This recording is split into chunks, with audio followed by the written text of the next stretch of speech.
Hi, welcome everyone today to Celebrity Customer Experience, Riffs with me, Jill Raff, where we riff on anything and everything from employee experience to customer experience. I'm really excited to speak with you today around the idea of leading and not managing, just putting it right out there in front.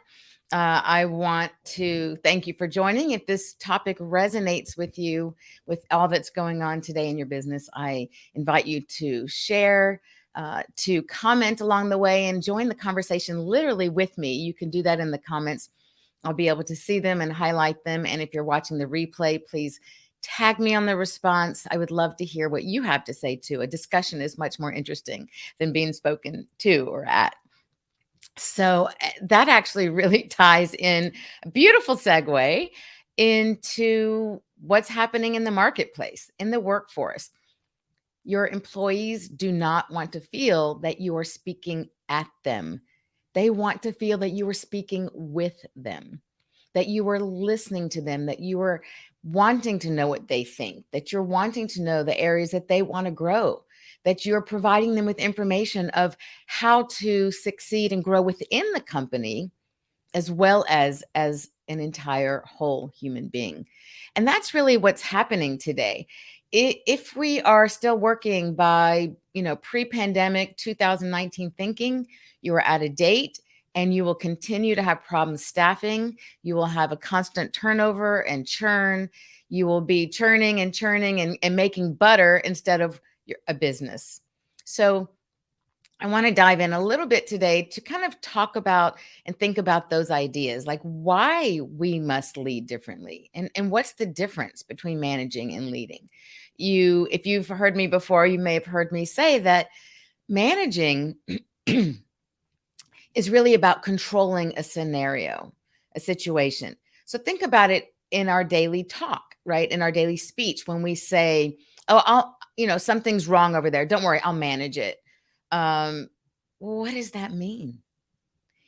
It means I will control it. I'll take care of it. I will fix it. It will be done, taken care of. And yes, we want someone in charge in our business to be that leader, to be that person who steps up to solve problems. But there's a difference between problem solving, which is creative, which is always better when you have more brains and more people's ideas and their backgrounds and their diversity and what they bring to the table. You're going to end up with a much better solution, many more options as a solution than you would if it's just you, one person as a manager saying, this is what I want you to do. So that's what I mean when I talk about leading differently and not just managing. So we don't want to just control people in an environment. We want to lead. And when you're a leader, it means that you are actually setting a great example, that you are allowing your people to offer their ideas and their input, and that you're letting them know that you trust them and that you want to hear what they have to say, that they are a partner in your success or your failure. So you get to decide, right? If people do not feel like they are a part of that, then it's more likely that there will be more failures and disappointments because you will not have everybody on board. And of course, we always want each of our people to feel ownership and pride in what they do. And without that ownership and pride, you will have that constant churn again, right? It's leading differently today. It's a non-negotiable. It's a non-negotiable to attract the right aligned talent for your organization. And excuse me, and retaining those people as assets and partners, really growing your business and understanding you're going to be growing repeat business from your end customers. You're going to bring in new customers because they're going to have these amazing experiences. And you're going to do the same with your employees, your internal customers, because they're going to become your advocates. One of the things I say, my motto and my tagline is turning employees into advocates and customer magnets. So when you create that culture, which you've heard me call a connection culture through relationships, ownership, those people are going to be so happy. They will be your greatest advocates to go out and let people know what a great organization you are to work for. What a great organization you are, that you care about your people, that you are investing in their success, that you are bringing in or using people internally, but usually it's more successful if you bring someone from the outside in with fresh ears and eyes approach to see what's happening in your business, to bring in their unique ideas and perspectives from their past experiences. And in my case, I've worked across multiple industries. I've had the fortune of working really across the globe, 3 continents, 6, 7 countries. And I can tell you that the most fascinating part of that to me has been learning the cultures, seeing how people do the same thing with the same end goal, but in very different ways. And that's super exciting. And these are things that you can benefit from as well in your business if you are open to that and you listen to your people. Lonnie, thanks for joining. Nice to see you. Lonnie says, hi, Jill Ref. Hi back from Ocean Ridge, Florida. Spot on ROI on your Team 365. There you go. And Lonnie knows he's had a lot of great experience in the hospitality industry and understands the value and the importance, the weight actually that the voice of your people carries. It's not just, you always hear VOC in the industry, right? Voice of the customer. Well, I say, let's first listen to the voice of the internal customer, almost VOIC, right? Or VOE, voice of your employee. And I think that's really important. Thanks, Lonnie. Thinking outside the box in a highly competitive arena is key. 100%, in any industry that you're in, regardless. I talked last week about good EX and CX is industry agnostic, that it really doesn't matter what industry you're in. So I think that's really important. And, I just wanted to also say that I'm seeing more and more, and tell me what you're seeing, but I'm seeing more and more companies focus on this and recognize, yes, our people are our greatest assets.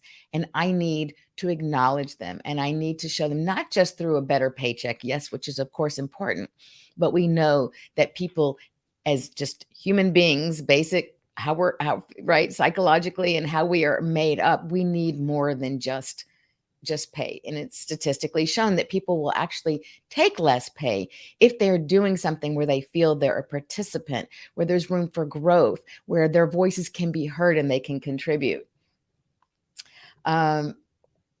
Felix, hi, thank you for joining. Hi from Ontario, Canada. Fantastic.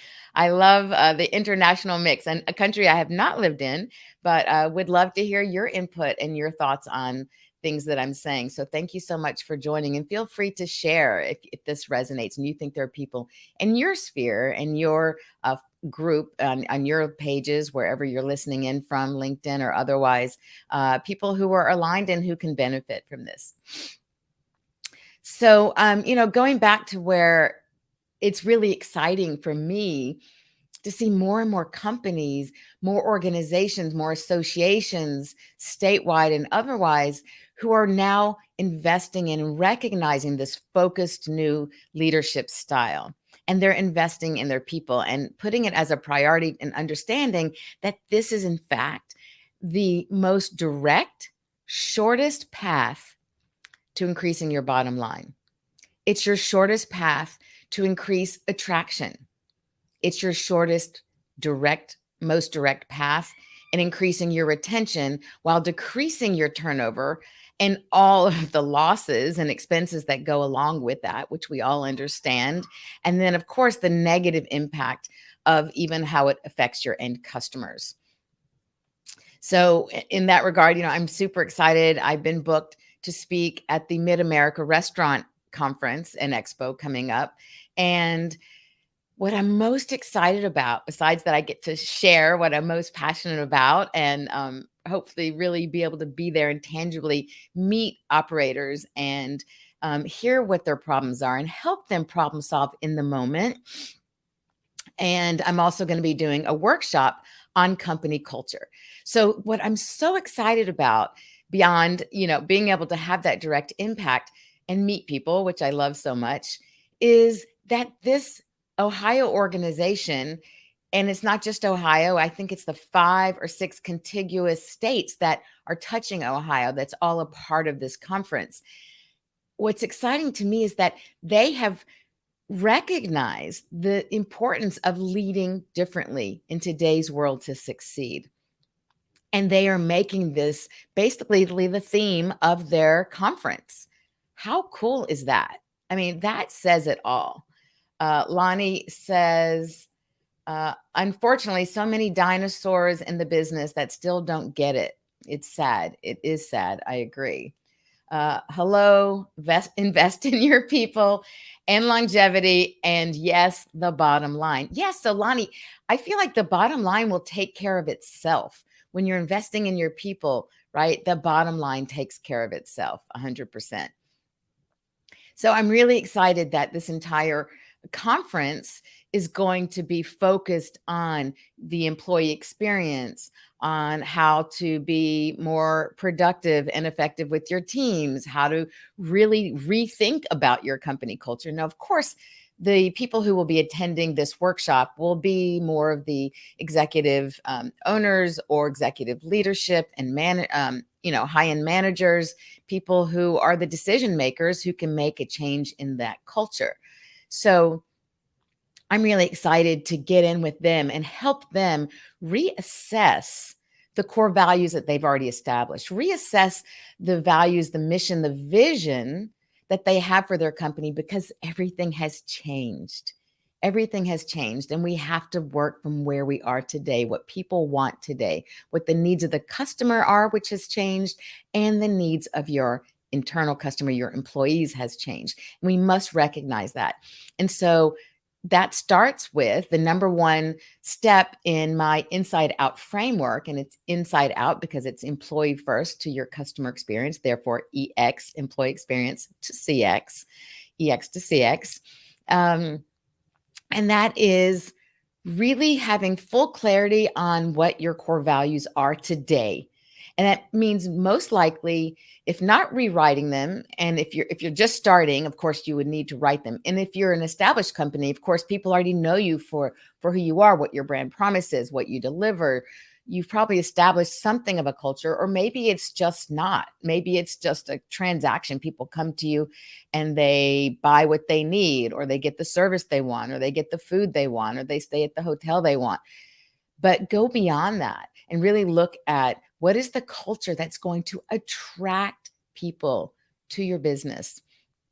Who are the people that you want, who have the same values and character alignment with what you believe in, so that anyone who steps into their premise and their property, whatever it is, that they too are going to feel it and understand it and appreciate it. Excuse me, still a little bit of a cough. So, I hope that some of this resonates with everyone today. Bottom line, we'll keep this short for today, but the bottom line is that we have to approach the market differently today. And I hope that more organizations and more people will look at this differently and recognize that and reach out for support. Reach out for someone who's in alignment with your thinking to understand that and give a different perspective. And understanding that, yes, in leading differently, it means focusing on what we're doing internally with our customers first before, because I've said this, and you've probably heard this as well. The internal customers, when you take care of their needs, of course, the needs of your external customers will be taken care of. And that happens how? When you apply my E3 recipe, and it's E3 plus 1 is the bonus. So E3 is educate, engage, and entrust. And you've probably heard me talk about it. And I'm not going to go back through it again today. We'll do it at some other time as well. You can listen to past episodes. You can reach out to me directly and talk about it. I would love it. Or check out my website, jillraff.com. Actually, I'll put that up here. I always forget to do that. So I will, let's see, put that up there for you right now, where you can find that. There we go. So, Yeah, and the E3+1 recipe, so the key part of that is the plus one is the empathy. So it's educate, engage, and entrust to have your systems working for all of this to happen. That's on the systematic level. And then, of course, the engage and the last E is the empathy, is the human element, the EQ, the emotional quotient, the emotional intelligence that's so very important today that cannot be ignored. That is something that's really a game changer in business today versus in the past.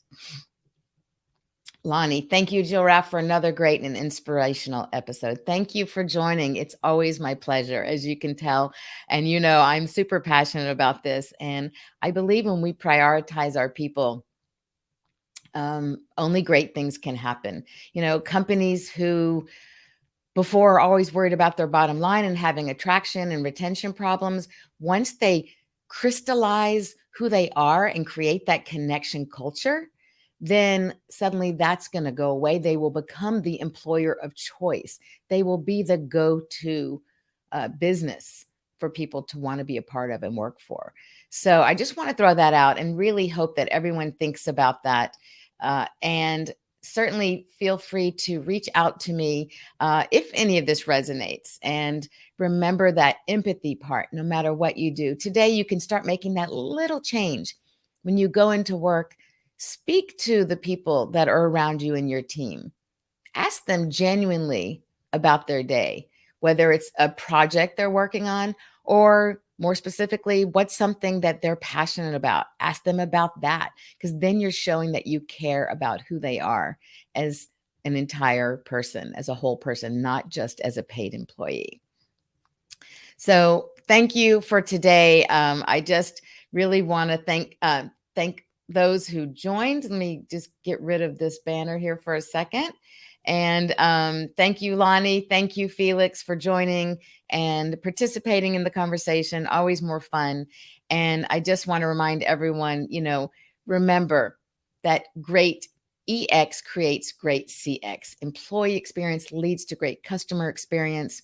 And at the end of the day, to do that, we need to lead our people to success and not manage them. And we have to lead in this different way. So I hope I've given you something to think about today and invite you to continue to share this and join us again, listen to replays, and comment along the way. It's a lot more fun that way. Thank you again so much and have a wonderful day.